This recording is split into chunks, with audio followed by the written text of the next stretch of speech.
আজকে নতুন একটা কাজে আসলাম। এই যে দেখেন শাবল দিয়ে বড় বড় করে আপনার গাঁথা করতেছে। গাঁথা করার পরে দেখেন কি লাগে, সেই দেখেন দেখেন হাত থেকে মাটি যে কত সুন্দর এবং কত ফ্রেশ। হ্যাঁ, এমনি বলা হয় না। এই যে এগুলো লাগাইতেছে এগুলো খুব লাল মাটি লাল। এই যে এগুলো মাত্র মনে করেন যে আপনার 15 দিন আগে লাগানো হয়েছে, এখন এই গেছে। কয়েকদিন পরে মনে করেন ফল হচ্ছে লাগবে। আর এটা কী ফল আপনারা হয়তো আন্দাজ করতে পারতেছেন না, আমি আপনার দেখাই। কাক দিয়ে লাইন করা আছে, এখন এখানে এই হোল করতেছে। এই যে হোল করা শেষ, এই যে এখানে হোল করা শেষ। এখন দেখেন কি লাগে, এই যে লাল মাটি।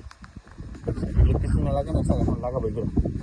এই যে পাশে হলো মাথায়, এটাকে ইংলিশে কী বলে আমি জানি না, তবে বাংলায় আমি এটা করবো দেখেন। এই যে দেখেন, এটা এক ধরনের একটা ফল, কিন্তু ফলের এই যে মাথায় বলে।